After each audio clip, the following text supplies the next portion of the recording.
Bueno, ya empezamos la grabación. Entonces, capítulo uno de este libro, pues por si acaso, ¿no? De dinámica estructural. Definiciones, objetivos y conceptos generales. O sea, esto es, bueno, ¿cuál es el objetivo pues, de esto, no?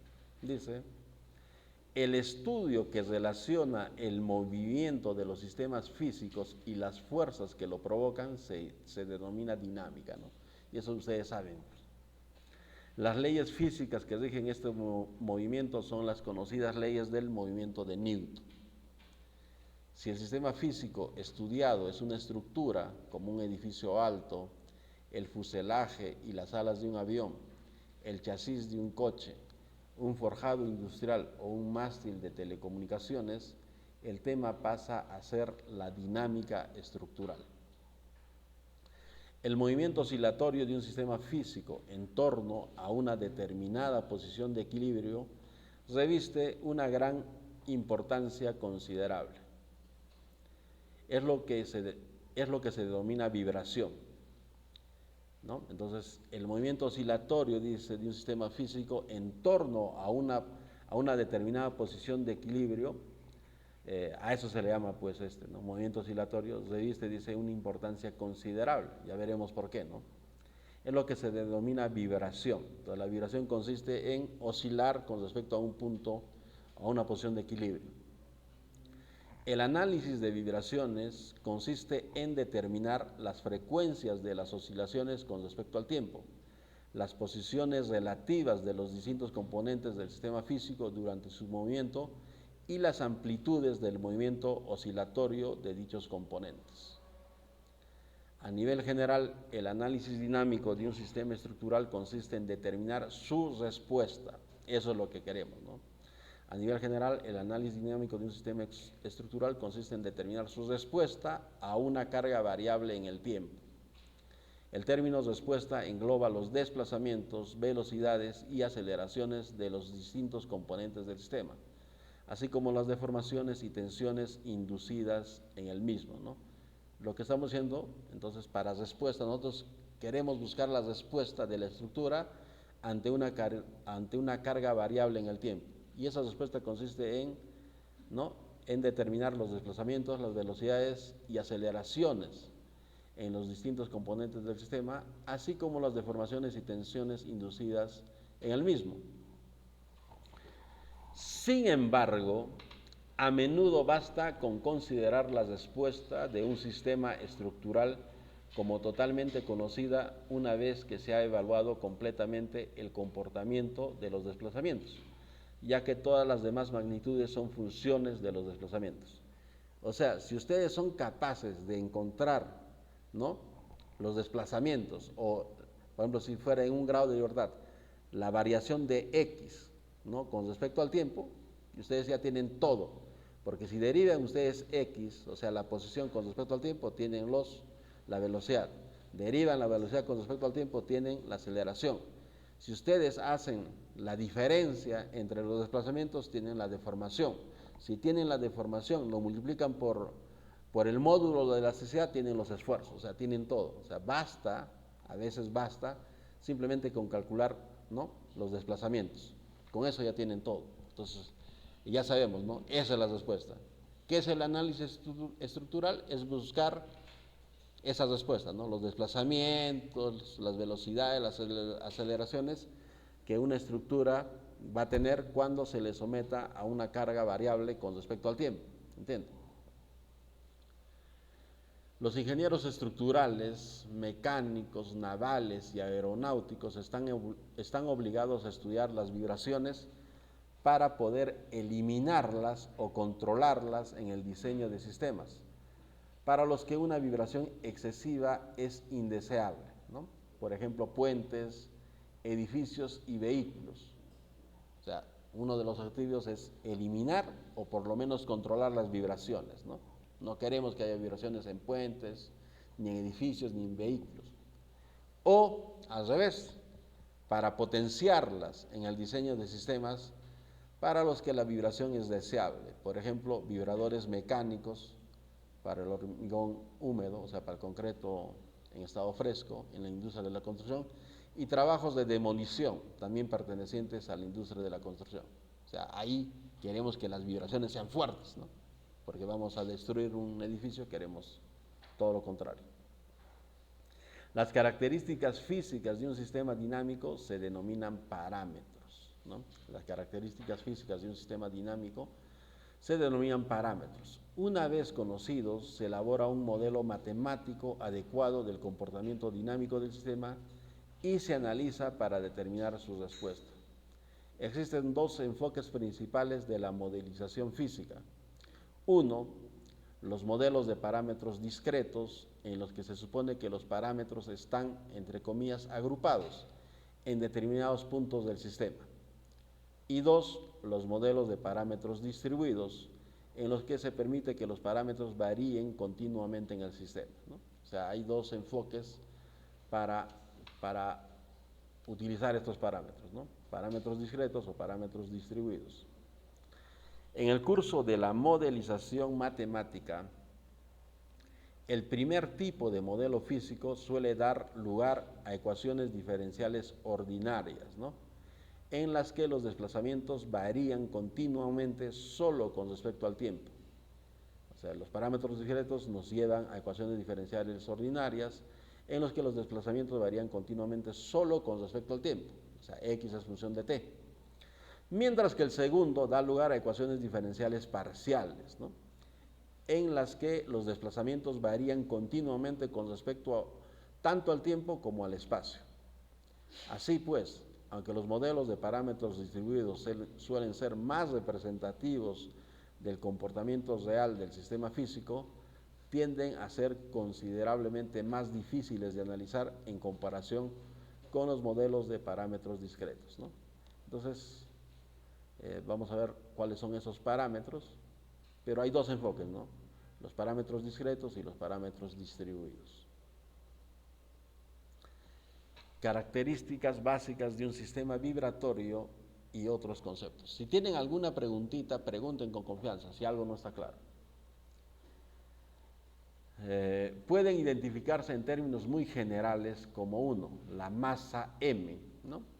Ese sería nuestro primer parámetro, que posee inercia y puede tener energía cinética en virtud de su velocidad de movimiento, ¿no? La masa M posee inercia, o sea, se opone ¿no? Se opone a la aceleración, a eso se le llama inercia. Y además puede tener energía cinética en virtud de su velocidad de movimiento. De un punto material, ¿cuál es la fórmula de la energía cinética?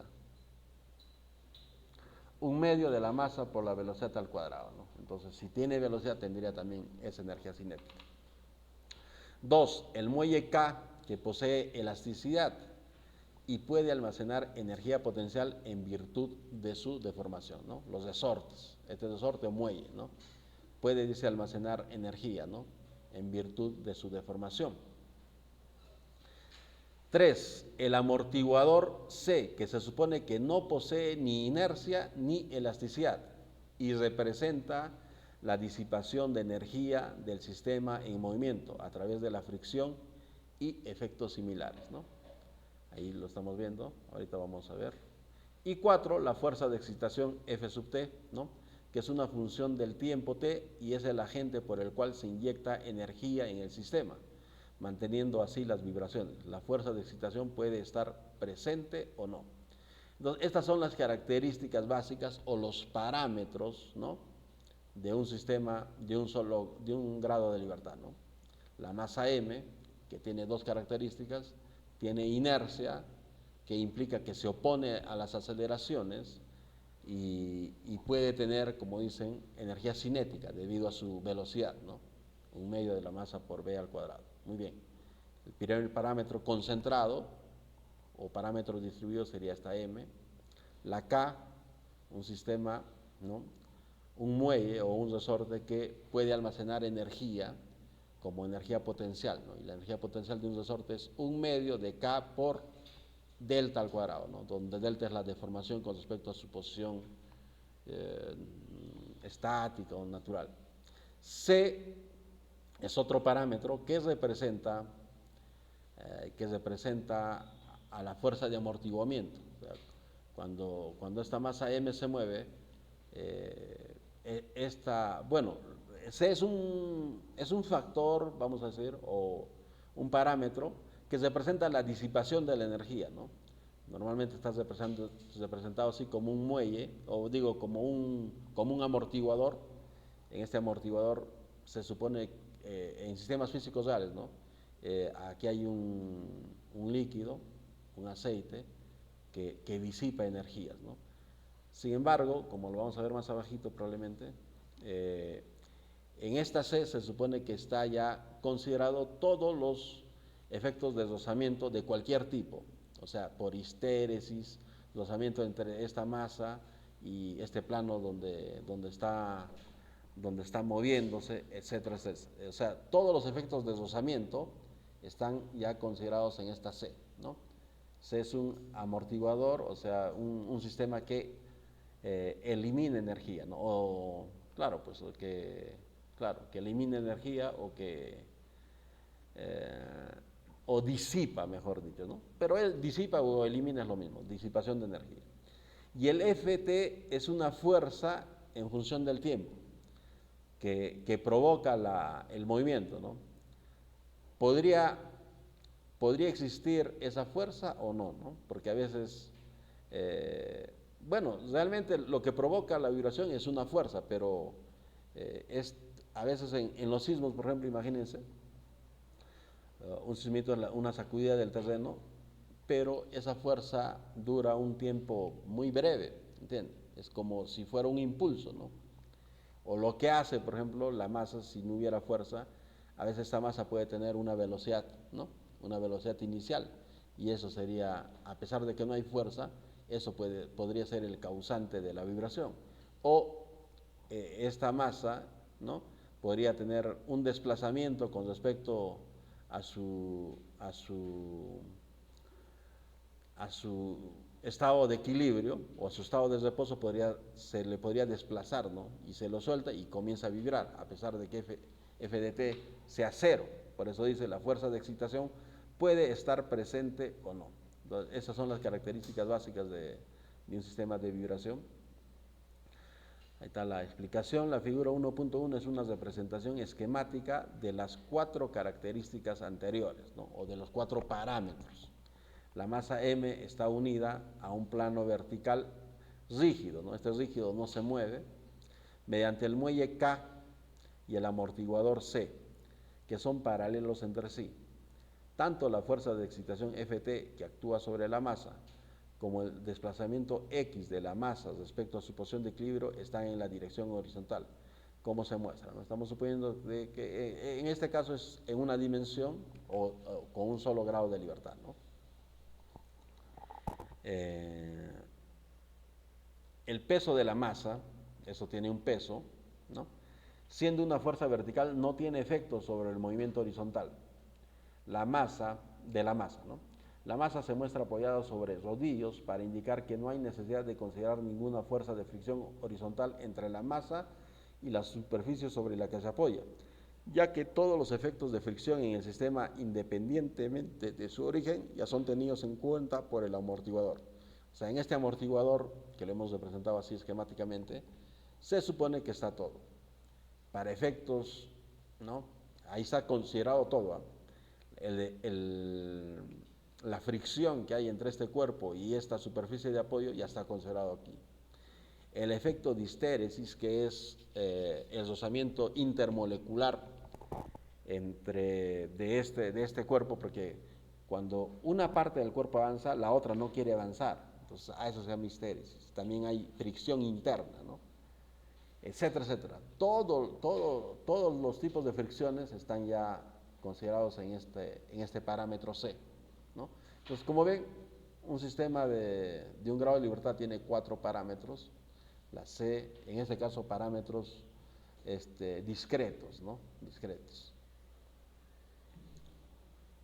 M, K, C, F, T, T. La fuerza de inercia que actúa sobre la masa M viene dada por, ustedes ya saben esto, masa por aceleración, ¿no? masa por aceleración. A mayor masa, menor aceleración, por eso, a eso les decía, ¿no? La masa se opone a la aceleración. Cuanto mayor masa, menor aceleración del cuerpo. Donde X dos puntos, ¿no?, es la aceleración de la masa. En el presente tratamiento, y eso es normal en todos los libros de física, ¿no? Un solo punto sobre una variable denota la primera derivada de la variable con respecto al tiempo, mientras que 2 puntos denotan la segunda derivada. Así denota la segunda derivada del desplazamiento X con respecto al tiempo, que por supuesto es la aceleración, ¿no? Ahí está la fuerza de inercia. Para los muelles lineales, ¿no?, la fuerza de restauración en el muelle está relacionada con la deformación del muelle, que puede ser una extensión, o sea, un alargamiento o una compresión, ¿no? A través de la ley de Hooke, esa fuerza, ¿no?, esa fuerza elástica es igual a K por X. Donde K se denomina constante del muelle o constante del resorte, ¿no? Y X, por supuesto, es el desplazamiento de un extremo del muelle con respecto al otro. En las consideraciones de vibración, X es la coordenada de desplazamiento de la masa oscilante con respecto a su posición en condiciones de equilibrio estático. O sea, para medir X, nosotros lo que vamos a hacer es, primero, hallar la posición, ¿no?, de equilibrio estático. O sea, primero tenemos que hallar esa posición y luego recién a partir de ahí vamos a medir X, ¿no? El modelo de amortiguación más sencillo es el modelo de amortiguador viscoso lineal, ¿no? El modelo de amortiguador viscoso lineal en el que se supone que la fuerza de amortiguación es proporcional a la velocidad de la masa en movimiento, FD, ¿no? Entonces, la fuerza de amortiguación es igual a C por la velocidad, donde el parámetro C se conoce como coeficiente de amortiguación viscoso. Hay otros modelos, pero este es el más sencillo. Normalmente las fuerzas viscosas son C por la velocidad elevado a alguna potencia, ¿ya? En este caso está elevado solo a la 1, pero si las velocidades son fuertes, podría elevarse a un grado superior o incluso a números no enteros, por si acaso, ¿no? Pero este es el más facilito para las integrales y todo. Este es el modelo más sencillo. Si un sistema se pone en movimiento desplazándolo de su posición de equilibrio y soltándolo, y tras el inicio del movimiento no se aplica ninguna fuerza de excitación, decimos que posteriormente experimenta una vibración libre. O sea, ¿cuándo es una vibración libre? Cuando no hay FDT y, por ejemplo, hemos desplazado, ¿no? Hemos desplazado de su posición de equilibrio, esta masita lo hemos alargado o lo hemos comprimido, lo hemos vuelto para la izquierda o para la derecha, lo hemos desplazado de su posición de equilibrio. Luego lo soltamos, entonces la masa va a comenzar a vibrar con respecto a su posición de equilibrio, ¿no? A eso se le llama, o sea, cuando no hay fuerza o cuando FDT es igual a 0, se llama vibración libre. No hay fuerza externa. Entonces se llama vibración libre.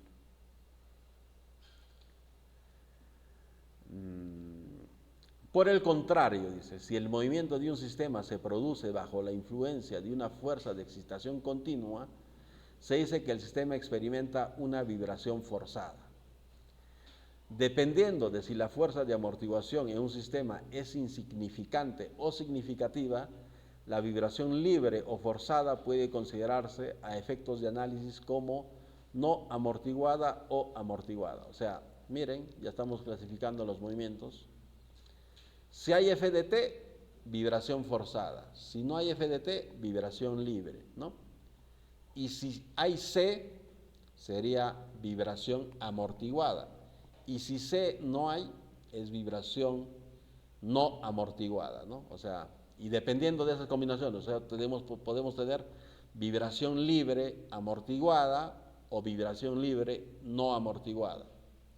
Y también podemos tener vibración forzada amortiguada y vibración forzada no amortiguada, ¿no? O sea, ya tenemos 4 tipos de movimientos.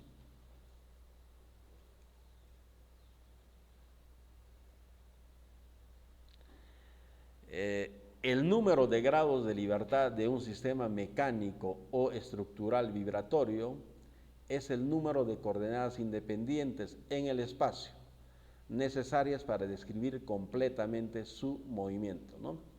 En la figura 1.2 se ilustran sistemas de parámetros discretos con 1, 2 y más grados de libertad. Entonces, el número de grados de libertad, dice, de un sistema mecánico estructural vibratorio es el número de coordenadas independientes en el espacio para describir completamente su movimiento. En este caso, por ejemplo, teníamos solo un grado de libertad porque la masa esta m se puede mover en la dirección de x, o sea, tanto positivo como negativo, ¿no? Eso es una dimensión, en x. Entonces tiene solo un grado de libertad. En el resto de la parte 1 nos centraremos primero en los modelos de parámetros discretos, en el capítulo 2, sistemas de un solo grado de libertad, y en el capítulo 3, sistemas de varios grados de libertad, ya que muchos sistemas estructurales son esencialmente de este tipo. A continuación nos centraremos en la modelización de sistemas continuos mediante métodos analíticos, capítulo 4, y el método de los eventos finitos en el capítulo 5. Veamos esto. Acá tenemos varios ejemplitos de sistemas, ¿no? En este caso de un solo grado de libertad. Es una masa que cuelga, ¿no? De acá se supone de un soporte fijo y ahí hay un resorte K, ¿no? Muy bien. Entonces, por ejemplo, para que ustedes midan X, lo que ustedes tienen que hacer primero es que esta masa va a deformar al resorte, ¿sí o no? ¿No? O sea, va a tener un desplazamiento. Entonces, calculan ese desplazamiento y recién de ahí pueden llamar X, ¿entienden? O sea, primero calculan su posición de equilibrio y recién calculan X. O sea, a partir de esa posición de equilibrio, la masita va a vibrar, ¿no? Dependiendo de si lo desplazamos, si le damos una velocidad o si le aplicamos una fuerza, pues, ¿no?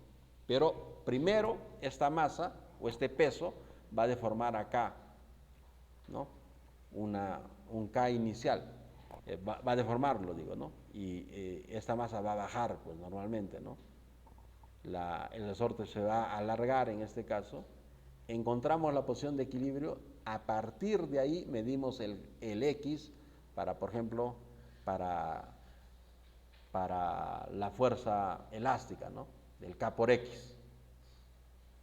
Este es un modelito de un grado de libertad, ¿no? El X para abajo, positivo. Acá hay un disco, ¿no? Me imagino que le someten a un torsor, a un momento a este disco. Entonces igual, acá también es solo de un grado de libertad. Podemos medir, podemos saber el movimiento de este disco indicando teta, ¿no? Igual le dan un torsor, luego lo sueltan y eso comienza pues, ¿no? A oscilar así, el disco. Acá un péndulo, igualito, ¿no? Tiene solo un grado de libertad. Entonces lo desplazan, por ejemplo. Entonces esta masita va a comenzar a vibrar o a oscilar, ¿no? Acá, por ejemplo, es un tanque elevado. Lo podemos modelizar matemáticamente así, una masa M, su rigidez, ¿no? Con K y el desplazamiento así, ¿no? En ese sentido horizontal, de un grado de libertad.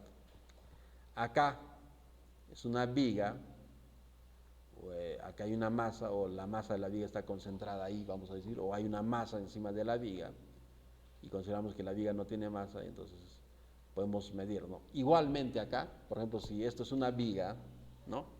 Si esto es una viga, por ejemplo, la viga, esta masa, ¿qué le va a hacer a la viga? Lo va a encorvar, ¿no? Lo va a encorvar, lo va a flexionar. Muy bien. Nosotros vamos a medir la X desde la posición encorvada, o sea, la masa solita tiene un peso, ¿no? Esa fuerza va a flexionar a la viga. Entonces vamos a calcular primero esa flechita. Esa flecha sería la flecha en el sistema estático, ahí no hay nada. A partir de esa flechita recién se mide, ¿no? Recién se mide el X, ¿entiende? Como dice la teoría, desde la posición de equilibrio. O sea, una masa concentrada en una viga, lo primero que va a hacer, estáticamente, lo va a flexionar, ¿no? Y para el movimiento vibratorio, a esa masa habrá que darle pues un desplazamiento, ¿no? Habrá que darle una velocidad, etcétera, ¿no? O por ejemplo, si es un motor que está en una viga, habrá que encender el motor, ¿no? ¿Entiendes? Pero ese motor, ese peso muerto, flexiona la viga. Y entonces los X que vamos a medir es de la posición de equilibrio, desde la posición de equilibrio. O sea, esta masita va a deformar a la viga, por si acaso, ¿no? Estáticamente. Ahí todavía no hay vibraciones, ¿entiendes? ¿No? No hay vibraciones. Entonces nosotros vamos a medir el X desde la posición primero deformada. O sea, por ejemplo, si tienen un problema así, lo primero que tienen que hacer es cuánto lo deforma, cuánto es la flecha que esa masa estática ¿no? lo deforma. Ahora, si va a haber vibración, a partir de ahí se mueve, ¿no? Acá está un poco mal, pero ya les estoy explicando. Entonces, esos son modelos de un solo grado de libertad, ¿no? Se puede modelizar así. Modelos, acá un modelo con 2 grados de libertad. Aquí hay una masa M1, una masa M2, ¿no? X1 y X2. Igual acá, ¿no? Por ejemplo, primero tendríamos que hallar los desplazamientos o los alargamientos de estos resortes, ver las posiciones de equilibrio y a partir de ahí podríamos medir de la masa 1 X1 y de la masa 2 X2. Igual acá es un péndulo doble, es un sistema ya de 2 grados de libertad, necesitamos 2 coordenadas para ver el movimiento de esas dos masas, ¿no? Y acá igual necesitamos 2 ángulos, θ1 y θ2 para conocer el movimiento de la masa 1 y de la masa 2. Dice, ejemplo de modelos de parámetros discretos, modelos de un grado de libertad, hemos visto, sistema extensional muelle masa, B, sistema torsional eje disco, C, péndulo simple, modelo de flexión viga masa de una torre de agua elevada, E, viga simplemente apoyada que soporta una masa concentrada.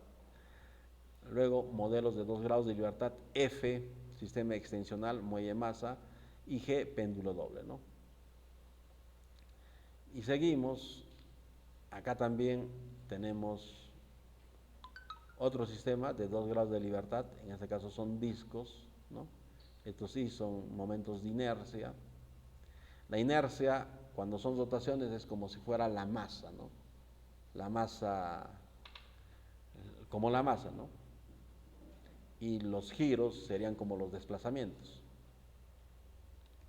Entonces, un sistema de 2 grados de libertad. Acá tenemos un edificio, ¿no? O un pórtico, o una parte de un edificio, que tiene cuatro niveles, ¿no? Suponemos siempre, cuando analicemos edificios, de que las masas están concentradas a nivel del piso, ¿no? Ahí están las masas. Y las columnas o estos soportes nos dan la rigidez, ¿no? Rigidez y también amortiguación, por si acaso, ¿no? En los sistemas más sencillos, como rigidez, ¿no? Entonces ahí está la masa 1, va a tener un grado de libertad, K1, X2, otro grado de libertad para la masa 2, M3 y M4. O sea, este sistema lo podemos modelizar como un sistema de 4 grados de libertad, ¿no?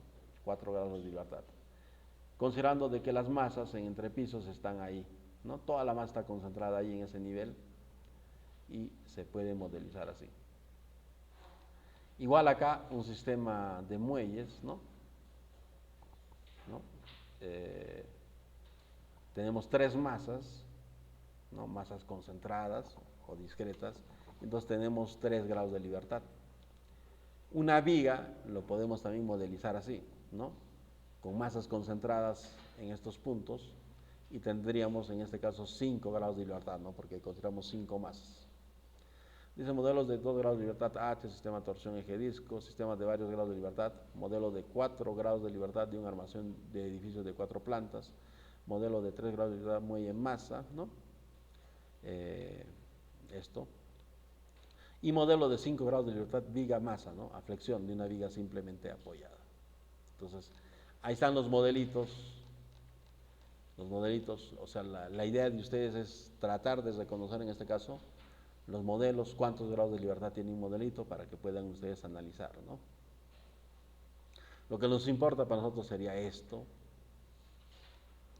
¿no? Pero como vamos a ver, esto se lleva a esta forma, ¿no? A esta forma. Hay preguntitas, a ver, para que ustedes los respondan, para que vayan a ver entendiendo. Dice, ¿qué entiende por las siguientes expresiones en el contexto del análisis de vibraciones y la dinámica estructural?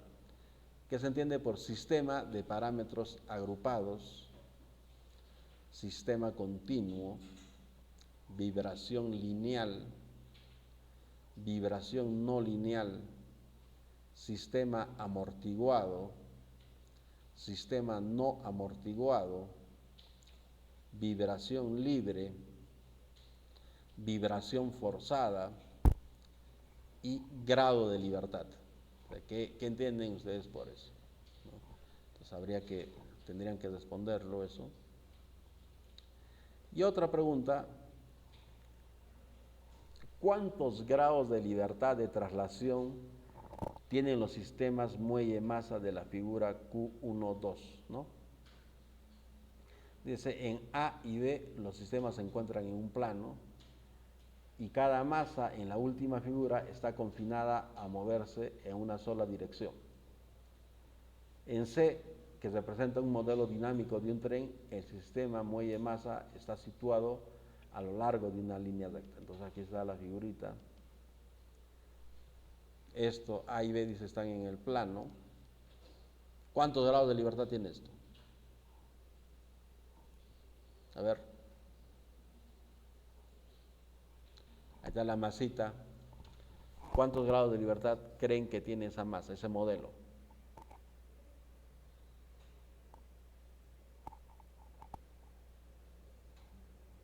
¿Mm?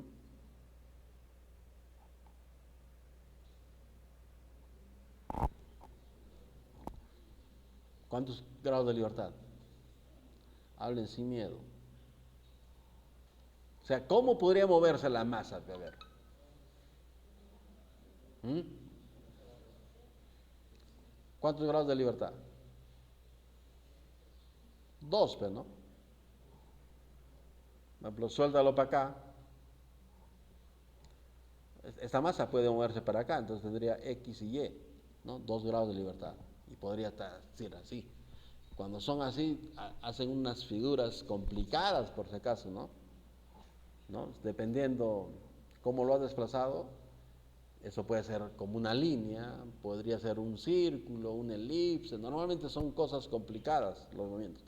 De hecho, tiene 2 grados de libertad. Tendrían que ustedes estudiarlo, verlo y qué, ¿no?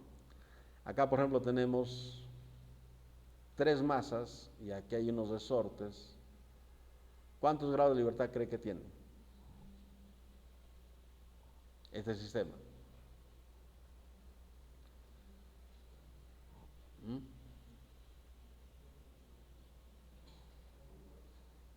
3, ¿no? 3 grados de libertad. Esta masa se puede mover solo en esta dirección. Primer grado de libertad. Esta masa también se puede mover solo en esta dirección. Segundo grado de libertad. Y esta masa solo en esta dirección. 3 grados de libertad. Acá.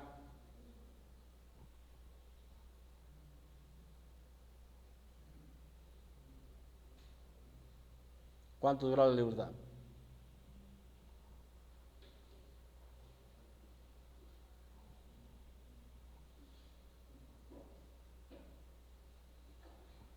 Yo creo que 4, ¿no? 4 grados de libertad. Muy bien, esa es la primera partecita. Eso es lo que yo había anotado cuando estaba haciendo mi doctorado. La ecuación básica del movimiento realmente es fuerza, que sería el F de T menos el CX, ¿no? Menos el KX igual a masa por aceleración, ¿no? Es la segunda ley de Newton. Fuerza es igual a masa por aceleración. Pero pasándolo esto, que esto se opone al movimiento, o sea, van en dirección contra el movimiento, por tanto, en ese lado eran negativos, pasan al otro miembro positivos. La ecuación es, ¿no? La ecuación en forma general es de este tipo.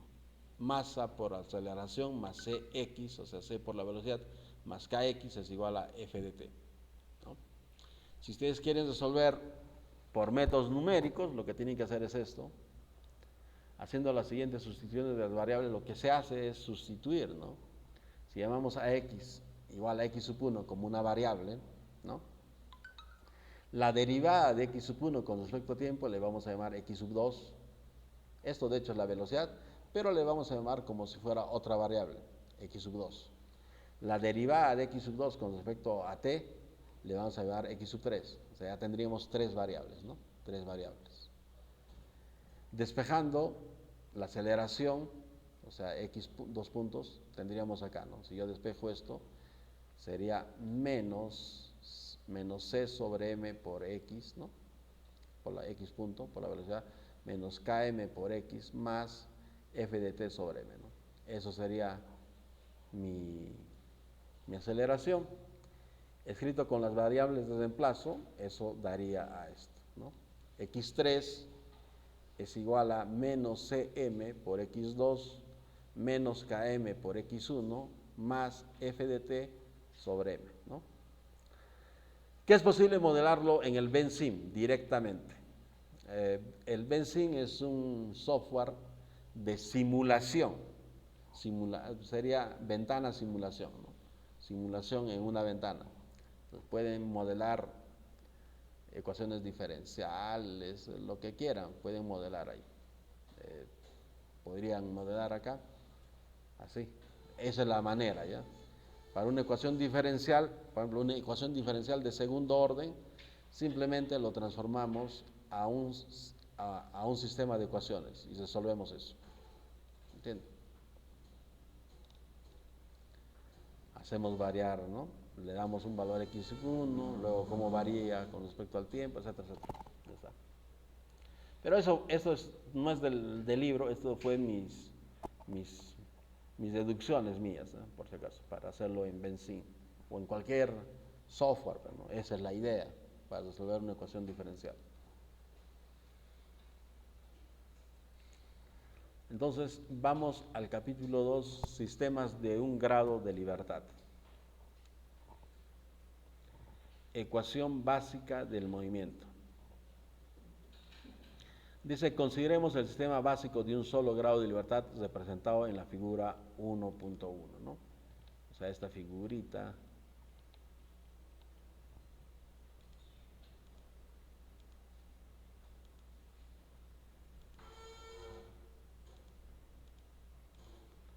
A esta figurita, ¿no? A esa figurita. Consideremos el sistema básico de un solo grado de libertad representado en la figura 1.1. En la figura 2.1, acá, se muestra un diagrama de cuerpo libre, ¿no? De la masa m. En general, para un sistema compuesto por una o más masas, es decir, con uno o más grados de libertad, un diagrama de cuerpo libre de una masa dada es un esquema de la masa aislada del resto del sistema que muestra todas las fuerzas que actúan sobre ella, ¿no? Se supone que eso saben de estática, eso es un diagrama de cuerpo libre. Esta es la masa. En esta masa actúan varias fuerzas. La fuerza de amortiguamiento, Cx, se supone que el movimiento está para ese lado, entonces la fuerza de amortiguamiento es contraria a ese movimiento, ¿no? C por X punto, o sea, C por la velocidad. La fuerza de la inercia, masa por aceleración, inversa también. La fuerza de restauradora del resorte, K por X, y la fuerza de excitación, ¿no? F sub t. Se supone que F es función de t y por eso le ponen F de t, ¿no? Y ahí están las posiciones, el desplazamiento, la velocidad y la aceleración. Las fuerzas sobre la masa m de un sistema de un grado de libertad, ¿no? K por X es la fuerza de recuperación del muelle, C por la X punto, o sea, la velocidad es la fuerza de amortiguación, en dirección opuesta a la del movimiento. M por X dos puntos, o sea, masa por la aceleración, es la fuerza de inercia, ¿no? Que actúa a través del centro de masa G de la masa M, y F de t es la fuerza de excitación. Entonces, sumando todas las fuerzas en la dirección del movimiento, debemos tener para el equilibrio. En sí no hay equilibrio, solo que realmente es pues la segunda ley de Newton, ¿no? F de t menos Cx menos Kx es igual a masa por aceleración. Pero este menos Cx menos Kx van al otro lado con signo positivo y tendríamos esto, ¿no? En otras palabras. O sea, la ecuación es esta, ¿no? F de t, la fuerza de excitación, menos la fuerza de amortiguación, Cx punto, menos Kx es igual a masa por aceleración. Esa es la segunda ley de Newton, ¿no? La fuerza es igual a la masa por aceleración. Pero como esta Cx y esta Kx siempre se oponen al movimiento, están con signo negativo, pasándolo acá serían con signo positivo. Y así quedaría, ¿no? Mx2 puntos más Cx punto más Kx igual a F de t. Esa es la corrección que le hago a este libro. No es que esté en equilibrio, no es eso, sino que él está conservando así, pero realmente estas fuerzas son negativas, irían a este lado, y sería F de t menos Cx punto más Kx igual a m por aceleración. Esa es la ecuación, la segunda ley de Newton, ¿entienden? Solo como en este miembro están con signo negativo, pasarían al otro miembro con signo positivo, y así quedaría, ¿no? En la práctica es lo mismo. Ahora vamos a hablar de la respuesta a la vibración libre, ¿no? A la vibración libre. Ya hemos dicho, ¿la respuesta qué es? ¿Qué es la respuesta? La respuesta es buscar la respuesta, ¿no? Buscar la respuesta de un sistema, de una estructura a una fuerza perturbadora, a una fuerza de excitación. Y esa respuesta lo podemos decir que es el desplazamiento en función al tiempo, ¿no? La velocidad y la aceleración. Pero podría bastar solo con el desplazamiento, porque ya como hemos visto, conociendo el desplazamiento, derivamos una vez, tenemos la velocidad. Derivamos otra vez a la velocidad, tenemos la aceleración, ¿no? Teniendo los desplazamientos podemos también calcular las deformaciones, o sea, si tenemos desplazamientos en un punto, en dos puntos, la diferencia de esos dos desplazamientos nos da la deformación. Si multiplicamos la deformación por el módulo de la elasticidad, ya tenemos los esfuerzos, ¿no? O sea, basta conocer el desplazamiento, o sea, basta esa respuesta, ya podríamos teóricamente por lo menos calcular las otras respuestas, ¿no? Pero básicamente eso es la dinámica estructural, buscar cómo se mueve el cuerpo cuando le aplicas fuerzas variables, ¿no? En función al tiempo. La ecuación de movimiento para la vibración libre, ¿no? De un sistema de un solo grado de libertad se obtiene poniendo a cero el lado derecho de la ecuación 2. Y hemos dicho, vibración libre es cuando el F de t es cero. Entonces tendríamos esta ecuación diferencial, ¿no? Homogénea. M por x2 puntos más Cx punto más Kx igual a 0. Entonces, ustedes si se acuerdan de ecuaciones diferenciales, una ecuación de ese tipo tiene esa solución, o por lo menos suponemos, ¿no? Para resolver esta ecuación diferencial ordinaria de segundo orden homogénea, suponemos que el desplazamiento de la masa varía con respecto al tiempo de acuerdo con la siguiente ley. O sea, en matemáticas también nos damos una hipótesis, ¿no? Decimos, o sea, nos damos las respuestas de un tiro. Decimos de x de t es de esta forma. A por E, ¿no? Epsilon. E es epsilon, ¿no? Así se llama. A por epsilon elevado a la lambda por t, ¿no? A la lambda por t. Entonces, en ecuaciones diferenciales, más o menos, si tenemos una ecuación homogénea, suponemos de que la respuesta es esta. Y luego comprobamos nuestra hipótesis, ¿no? Derivamos dos veces, o sea, esto lo derivamos. ¿Qué sería la derivada de esto? A ver, ahora sí, ojalá que se me escuche. Calculemos. Ojalá que se me escuche. La hipótesis es que entonces darnos una respuesta en ecuaciones diferenciales hacen eso, ¿no?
m abajo, menos 4 k m. Ya, eso sería. Ahí está esa sería la condición para que se cumpla, ¿no? Para que se cumpla que esa es la solución. O sea, lambda debería de valer eso, ¿no?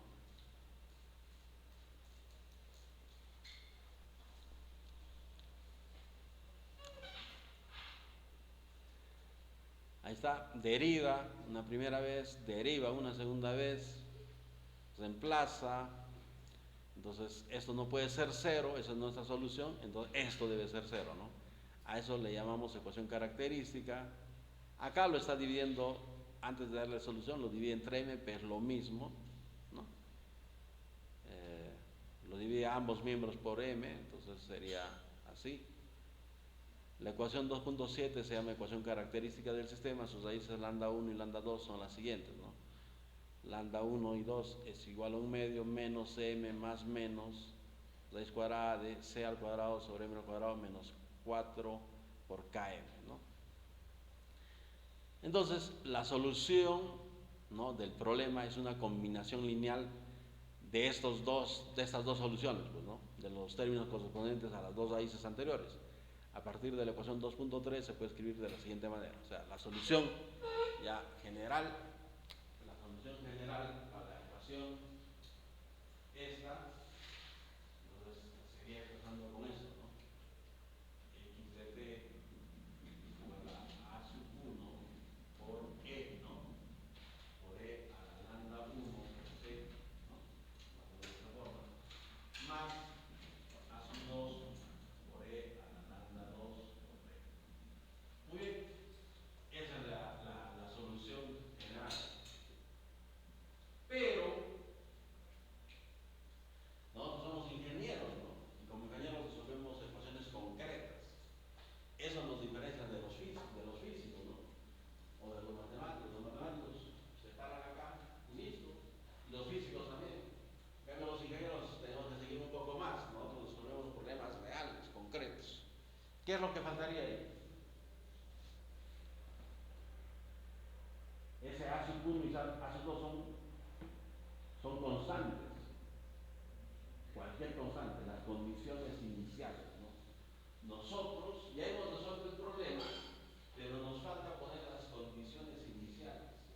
O sea, para hallar A sub 1 y A sub 2 necesitamos que nos den más información. A esa mayor información se llaman condiciones iniciales, ¿no? El problema de Cauchy dice eso, ¿no? Una ecuación diferencial de enésimo orden, ¿no? Va a tener, para que tenga una solución única, tiene que tener n condiciones iniciales. En este caso, como es una ecuación diferencial de segundo orden, nos tienen que dar dos condiciones iniciales. Nos tienen que dar dos condiciones iniciales. Y a partir de esas condiciones iniciales hallamos A sub 1, hallamos A sub 2. ¿Entienden? ¿No? O sea, para describir completamente el movimiento, se requiere no solo conocer la fuerza que provoca ese movimiento, ¿no?, el eje de t, ¿no?, sino también sus condiciones iniciales, ¿no? Y yo les digo a mis alumnos, y a ustedes también, por ejemplo, nosotros sabemos de que la luna, por ejemplo, se mueve alrededor de la Tierra, ¿no?, se mueve, vamos a suponer, en sí. Pero ¿cuál es la fuerza que actúa sobre la luna? La gravedad, ¿no? Y esa gravedad está dirigida al centro de la Tierra. Entonces, ¿por qué la luna entonces no se viene así en línea recta? Porque si la fuerza es solo así, no se viene a nosotros. Por las condiciones iniciales, ¿no? O sea, la luna debería venirse a nosotros, pero no se viene porque inicialmente, o sea, cuando comenzó a moverse la luna, tenía una velocidad tangencial, una velocidad inicial tangente. Entonces, por eso, en vez de caerse a nosotros, la vuelta. ¿Entiendes? Por esas condiciones iniciales. O sea, para describir el movimiento de un cuerpo, se requiere, además de conocer la fuerza, ¿no?, que debería de gobernar, además de esto, necesitamos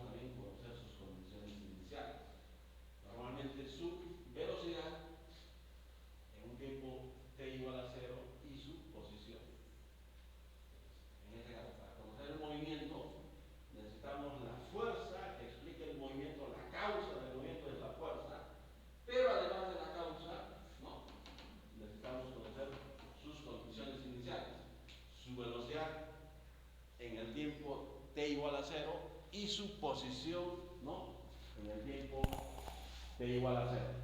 La posición inicial y su velocidad inicial.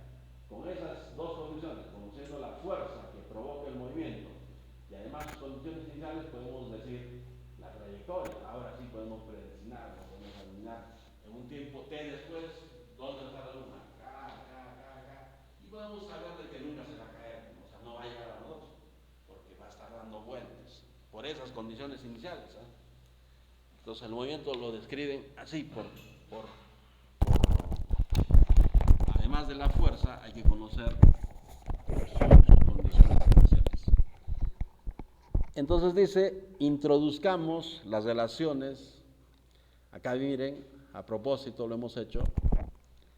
K sobre M le vamos a llamar omega n al cuadrado, ¿no? Y ahorita vamos a ver por qué. C sobre M, y aquí está C sobre M al cuadrado ambos, ¿no? 2 por chi por omega n.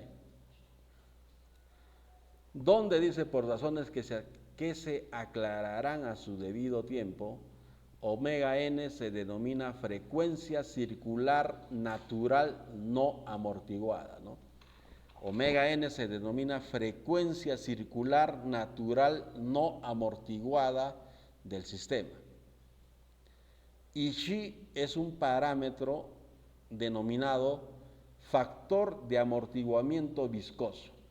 Entonces podemos escribir, y ahí está la solución, en función de estos dos, lo escribiríamos así.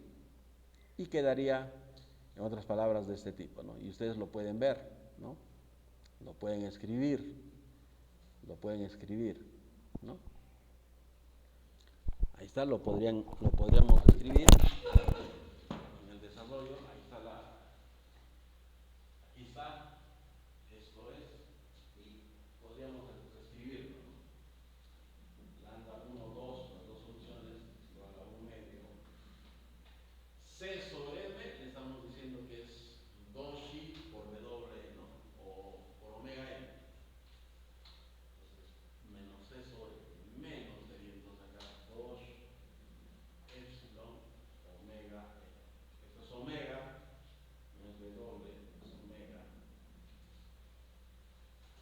Más menos, ¿no? Raíz cuadrada de C sobre M, todo esto al cuadrado.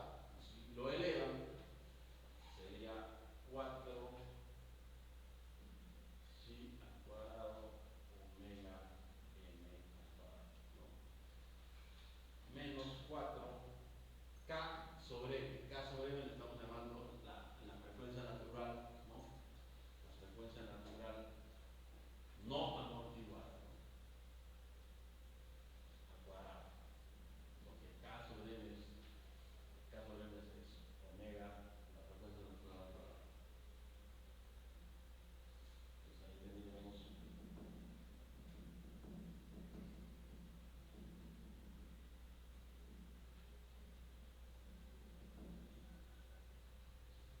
podríamos, ¿qué? Podríamos sacar el 4, que sería 2, ¿no? Podríamos sacar el cuadrado de esto, que sería W o omega n. Acá sería esto.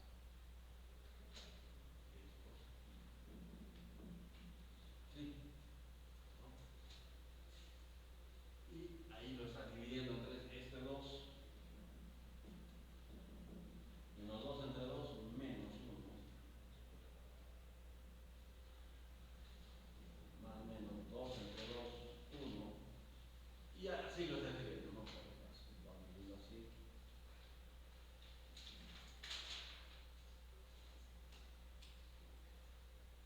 Listo.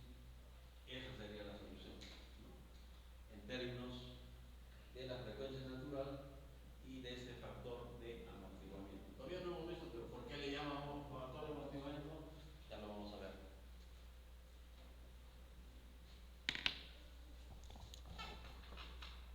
Dice, dependiendo de la magnitud del parámetro chi respecto a la unidad, tenemos 3 casos de movimiento a considerar. Antes de hablar de eso, podríamos podríamos ver acá la ecuación. A esta parte de esto, ¿cómo se llama?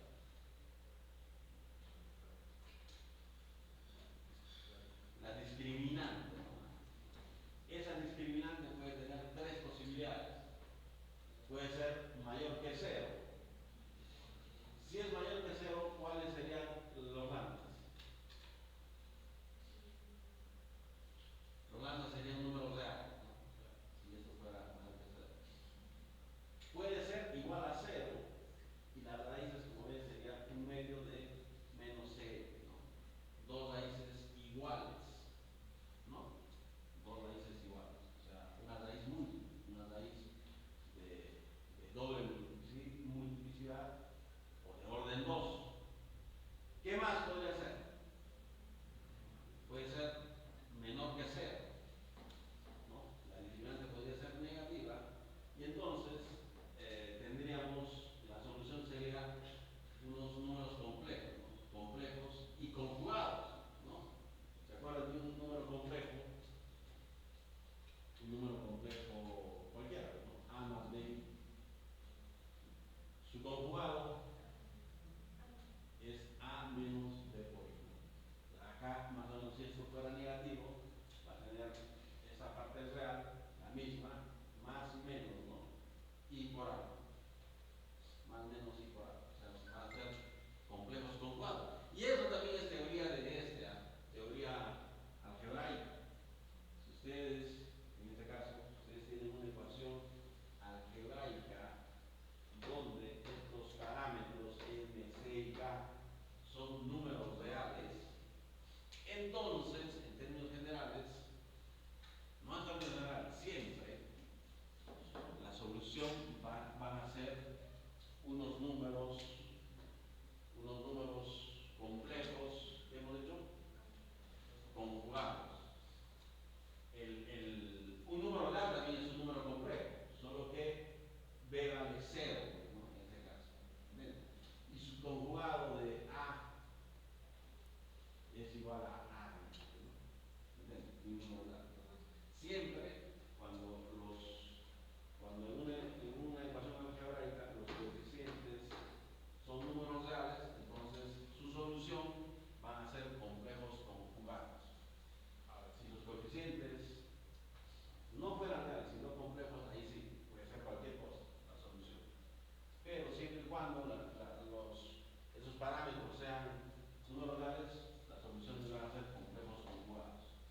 Muy bien, eso lo hemos escrito ahora de esta manera, ¿no? Hemos dado unas definiciones de K sobre M, le hemos dicho que eso va a ser de omega n al cuadrado y hemos dicho de que C sobre N va a ser 2i por omega n. Si eso es así, se puede escribir la solución así. Entonces, ahora, igual, ¿no? En esa parte, ¿qué sucedería? Ese chi puede tener tres posibilidades, ¿no?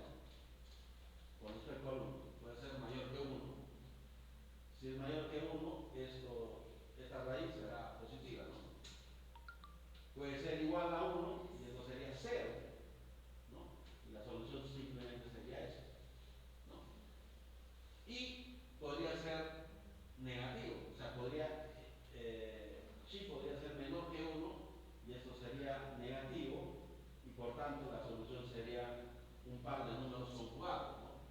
Entonces, dependiendo de chi, con respecto a la unidad, vamos a tener tres casos de movimiento, ¿no? Tres casos de movimiento.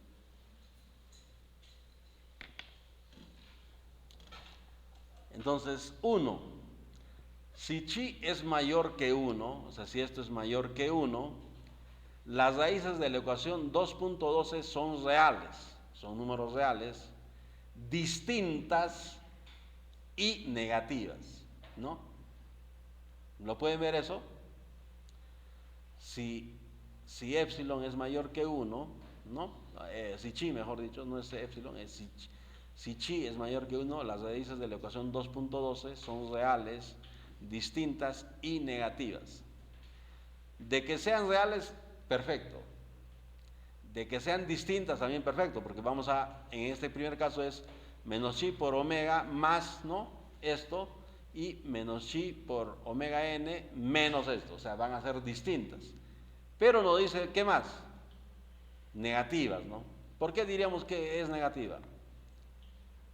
Porque esta partecita, el primer término, ¿no? En valor absoluto siempre es mayor que este, si se dan cuenta, ¿no? ¿Se pueden dar cuenta?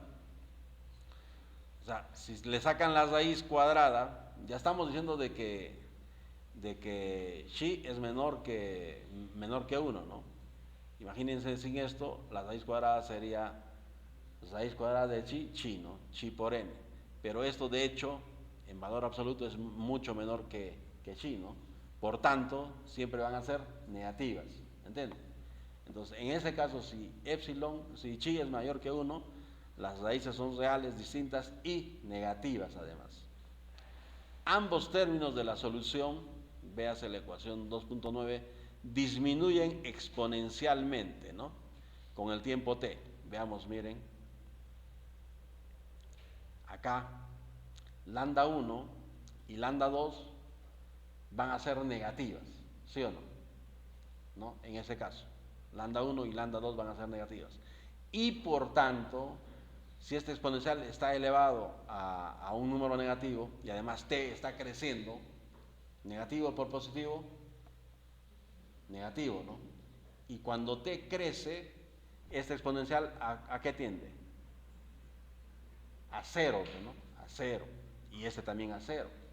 O sea, decrecen exponencialmente, ¿entienden? Decrecen exponencialmente. Entonces disminuyen exponencialmente con el tiempo t y no hay movimiento oscilatorio.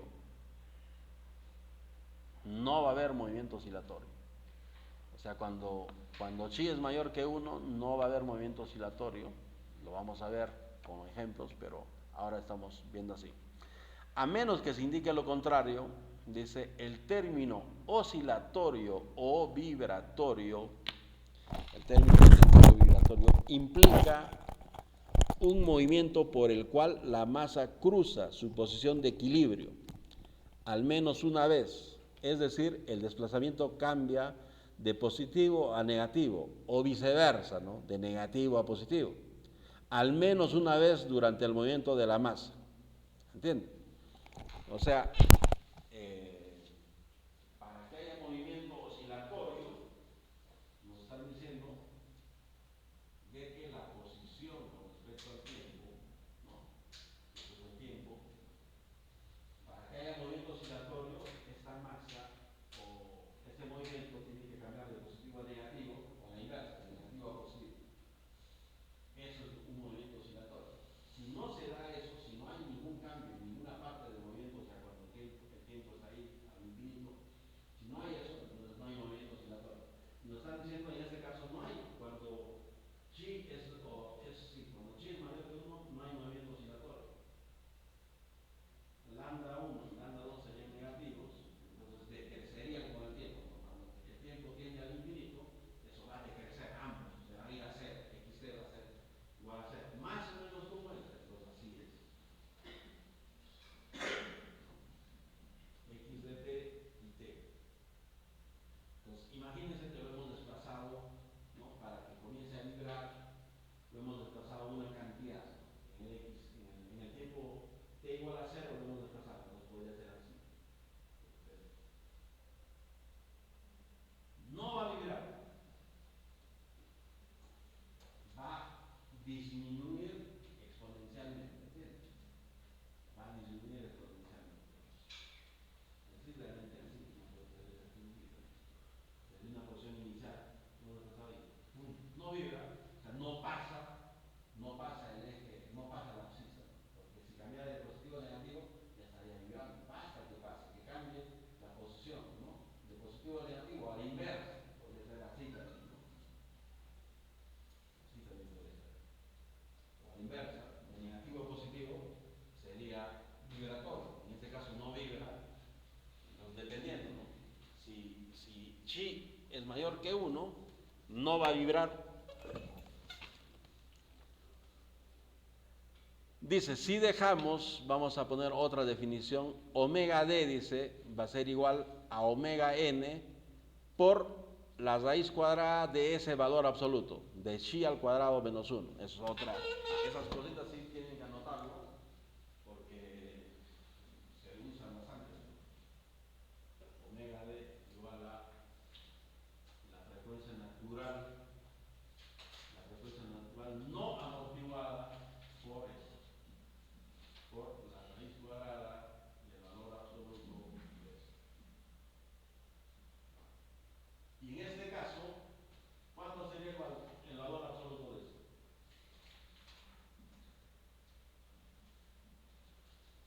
Lo mismo, ¿no?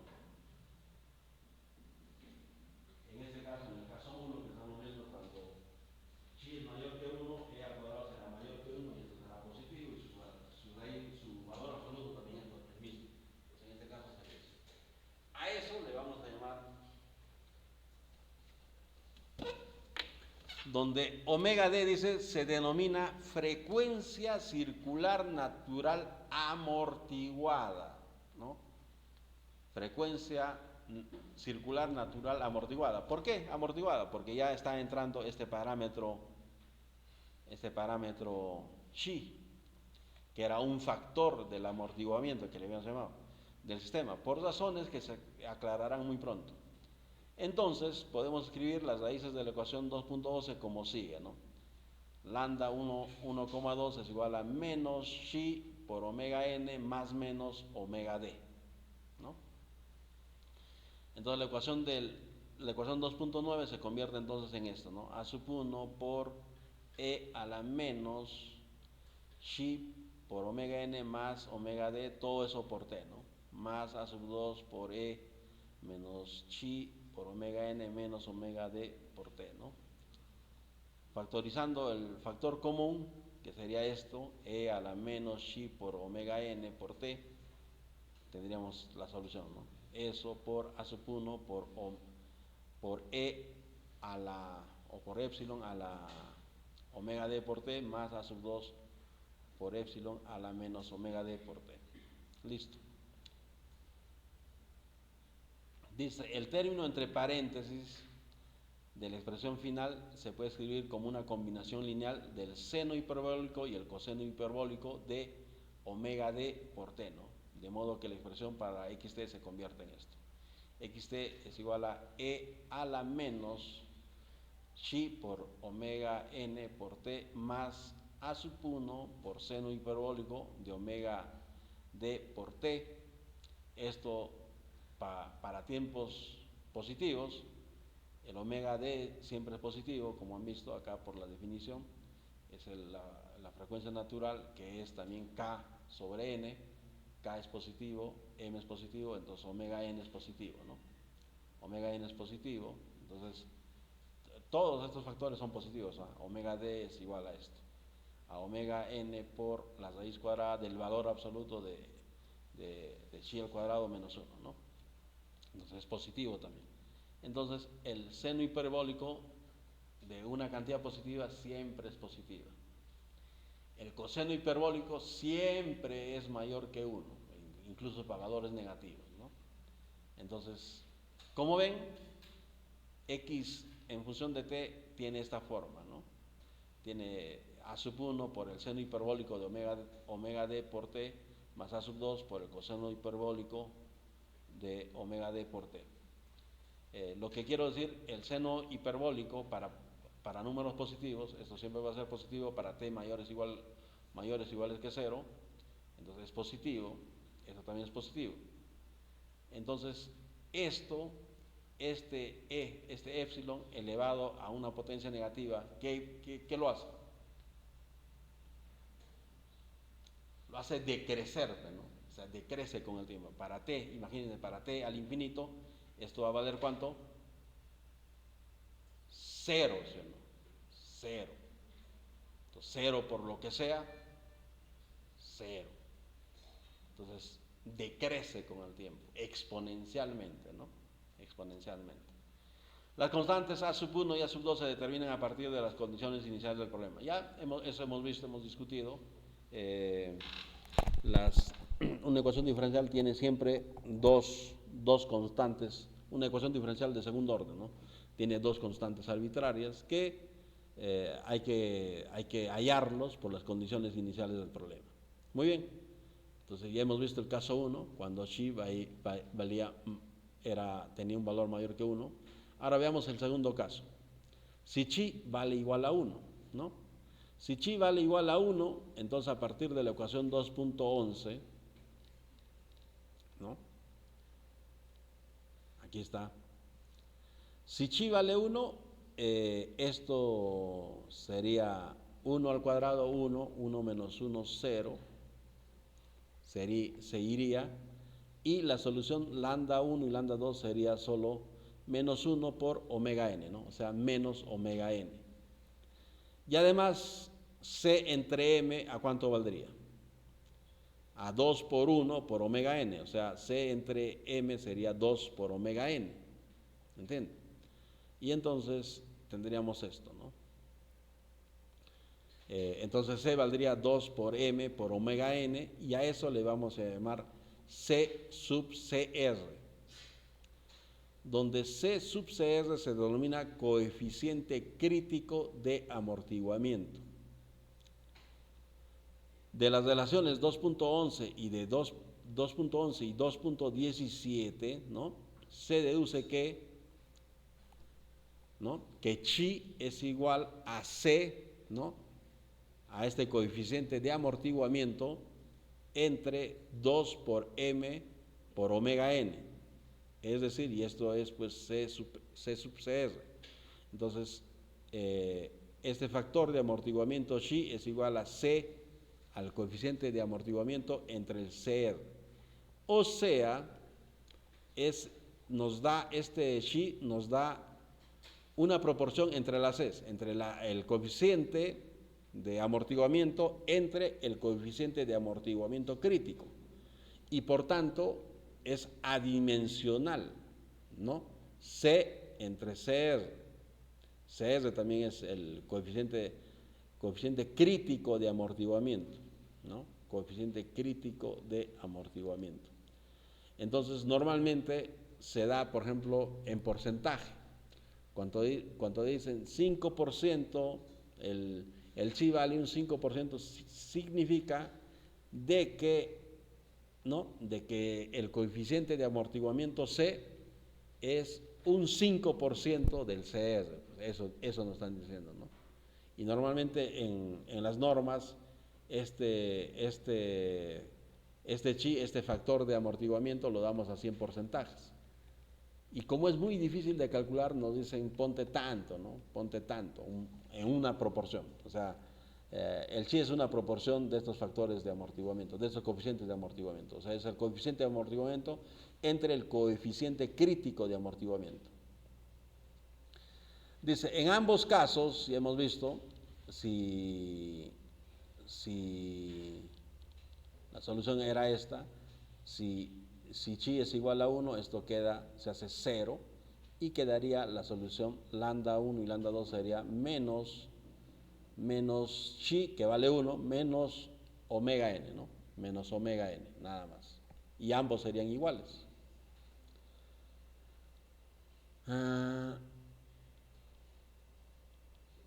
En este caso, ambas raíces de lambda son iguales a menos omega n, por lo que a partir de la teoría, nuevamente, de las ecuaciones diferenciales lineales ordinarias homogéneas, consúltese cualquier texto sobre el tema, la solución para x sub t toma ahora la forma de x sub t es igual a sub 1 más a sub 2 por t por e a la lambda t, ¿no?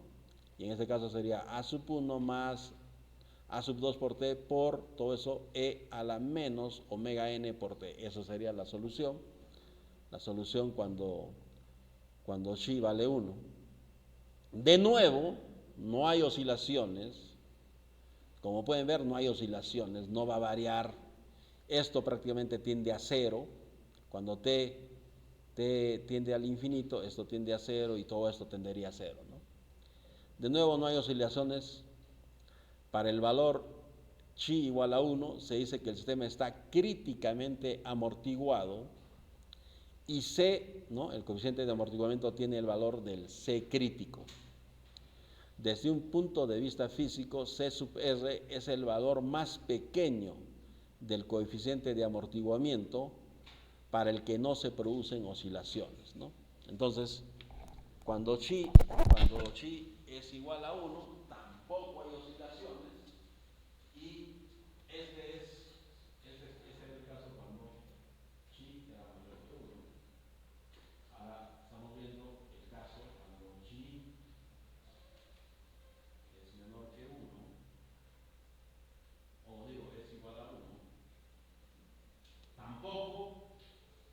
tampoco hay movimiento oscilatorio, pero es el menor valor, dice, físicamente significa de que es el menor valor para que no haya vibración, para que no haya oscilación. Y además es el que llega o trata de llegar a la posición de equilibrio en el menor tiempo posible, ¿no? ¿Entiendes? O sea, cuando E es mayor que 1, se va a demorar más en llegar a la posición de equilibrio. Y cuando chi es igual a 1, en un tiempo menor va a llegar a la posición de equilibrio. Por eso es recontra importante. O sea, sería bueno de que nuestras estructuras tengan pues, ese amortiguamiento crítico, ¿no? Para que en caso de movimiento, ¡boom!, de inmediato vuelvan a su posición de equilibrio. ¿Entiendes? Es por eso importante que ese valor de chi.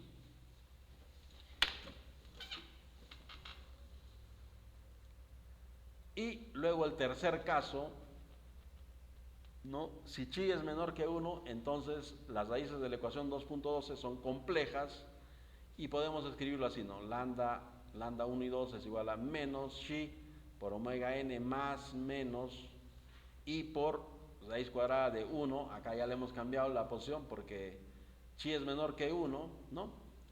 Entonces sería, en esta ecuación sería pues ¿no? Sería negativa esto, ¿no? Si esto es menor que 1, esto sería negativo, quiero decir, en la ecuación esta. Acá, esta es la ecuación general que hemos hallado. Si esto fuera menor que 1, si chi vale menor que 1, esto sería negativo, ¿entiendes? ¿No? Y la raíz cuadrada de un negativo sería en términos complejos. Para que sea positivo lo invertimos y le sacamos i, pues, ¿no? I que es igual ¿a cuánto vale i? I vale raíz de menos 1, ¿no? Raíz de menos 1. Entonces, lo podemos expresar entonces en el tercer caso como esto.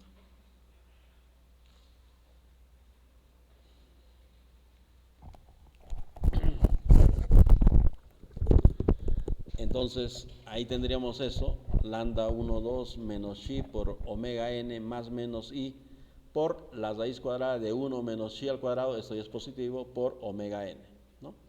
Y, o lo podemos escribir así, menos chi por omega n más menos i por omega d, ¿no? Frecuencia natural no amortiguada, ¿no? Frecuencia natural circular amortiguada. Desde no amortiguada o natural no amortiguada y esto damped amortiguada, ¿no? De modo que, ¿no? X de t sería igual a sub 1 por esto, e a la menos omega n más i por omega d, todo eso por t, más a sub 2 por e a la menos chi por, ¿no? Epsilon menos elevado a la menos chi por omega n menos, más y menos, i por omega d por t, ¿no? Que se puede escribir así, factorizando ese factor común que sería epsilon a la menos omega chi omega n por t, ¿no? Todo esto por a sub 1 e por i.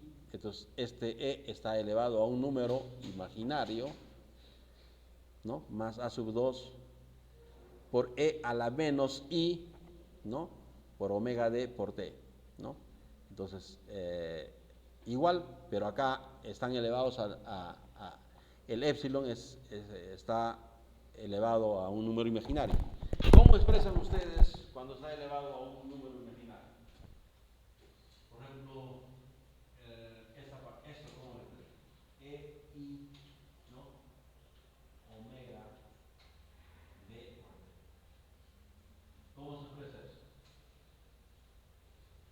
¿Cómo